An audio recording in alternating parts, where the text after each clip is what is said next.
that cannot happen. I mean, this nation is much more than Trump. The founding fathers of this nation believed in freedom. They never thought about isolating yourself, building walls. That only shows fear. And I think that Trump is a false prophet, un profeta falso. And he's taking, unfortunately, a lot of citizens to follow him. But that false prophet will take those followers into the desert. He's very ignorant. He doesn't know how NAFTA is structured.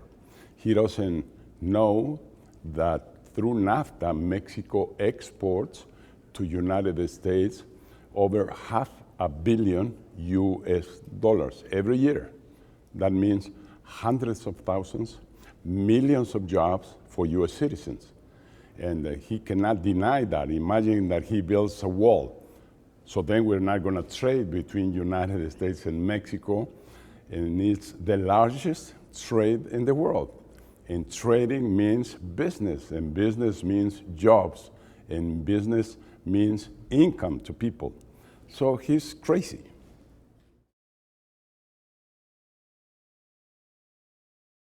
We're getting closer and closer together, that we're building business bridges and investment bridges, and that's the best thing that can happen to both of our nations. Absolutely yes, and most important, because many times there's a lot of questioning whether the oil industry is a green industry. And of course it's not totally green, but it's improved considerably through technology and through alternative sources of energy. And that's what is great about this, that now we can work on a green culture and provide the energy that our economies need.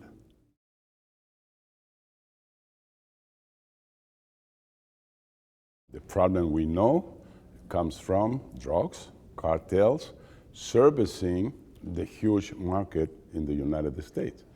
And that's where they get their power, because they get $55 billion US in the US drug consumer market that is brought back to Mexico to bribe, to control public officials, and for corruption. So I am absolutely for legalization.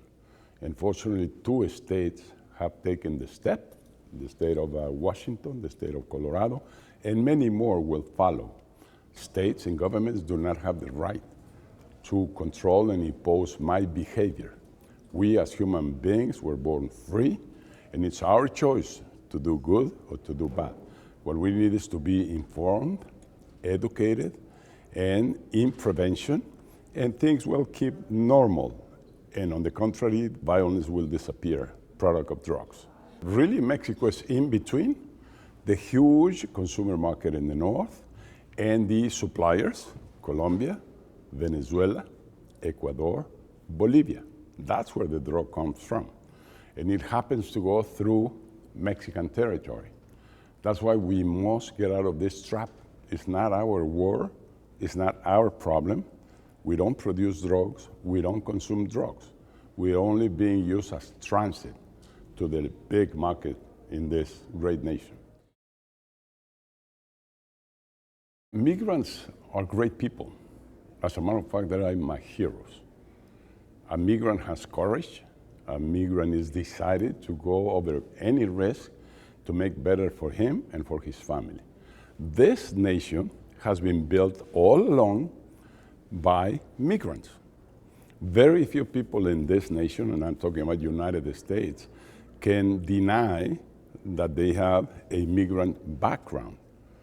So migration is an asset. The only thing you have to do is to regulate, to have a framework, to have law approved in Congress, so that you can make the best out of migration. But you don't build walls. That's stupid, building walls. You build bridges. You build partnerships like we have, Canada, United States, and Mexico. And we benefit all three together. I invite everybody to come down to Mexico and see what Mexico is real about. It's not that we're drunk all day. It's not that we take siestas. It's not that we're violent and we're killing each other. That's not Mexico. Mexico's absolutely different. It's a solid partner of the United States, and we have strong loyalty to each other throughout the friendship we have built, through the neighborhood that we have, and through NAFTA that makes us partners.